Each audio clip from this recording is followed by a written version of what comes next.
me to I was on Twitter a couple of days ago. I think it was earlier in the week, and Michelle Beadle, she used to be on ESPN. She was the host of Get Up and then the NBA show, and she's been gone for a few years, but she's got a podcast, and she put out a snippet from the podcast talking about Deshaun Watson. I'm like, we went from Rashawn Holmes to Deshaun Watson. This conversation obviously has been going on for a while, and his deal with the Browns for $230 million guaranteed.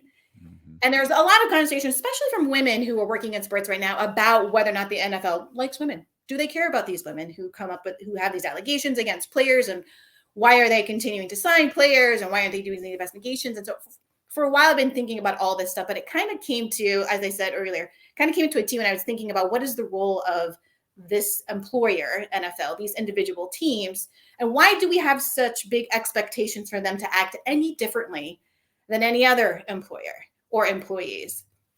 Now, my boyfriend is a firefighter, and years ago, there was something in the news about what was going on with his department, and I think the firefighters were in trouble for like marijuana use. They're all drug tested. And I remember asking him, like, oh, is there a lot of drug use and stuff in the stations? Like, what do you guys talk about? And he's like, firefighters are like normal people. Whatever percentage of the population is doing drugs or alcohol or any other crime, it's happening in the fire department. They're not, angels just because they put out fires and they help rescue you from accidents and this and that. We don't always know that they're involved in these things that aren't great, but I don't put them on this pedestal that they're better than. And I was like, oh yeah, of course. Why would they be any different than the general public? And I feel that, like, for whatever reason, professional athletes who are typically very young, right? They're like early 20s, early 30s. We have a lot of expectations for them, how they conduct themselves. In addition to being the best that they are in the game, we also ask them to be philanthropists. Why aren't you going back to your community and starting to get camp and feeding the homeless? Like, all right, let me go do that. And why aren't you raising a family and being an activist? And, we put a lot of expectations on these young players, but then we also ask them to change, the organization that they work with and the chemistry of their teams and the players that make up them. And I just feel like it's a lot, especially when, as individuals in a collective society, we do not do that for other employers.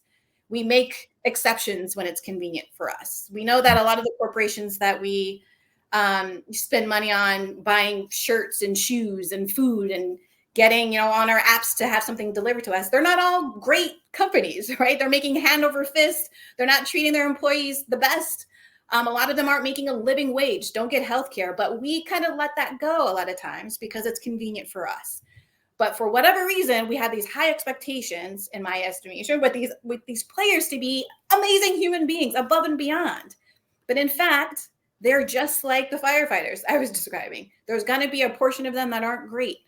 And it's usually a very small portion, very small percentage of these players that aren't doing great things. But I don't know why we put such heavy expectation on them to be these exemplary human beings, especially at a young age when you're trying to find yourself, right, and have that small window of opportunity to make money, feed your family, feed the huge team that is supported by you, your lawyers, your doctors, all of those folks. You have a lot on your shoulders already. I'm not saying that we shouldn't expect them to do well by the people around them. I'm not saying you get off with, we're okay with you beating up your girlfriend or your wife. Of course, I'm not an idiot. I wouldn't say that.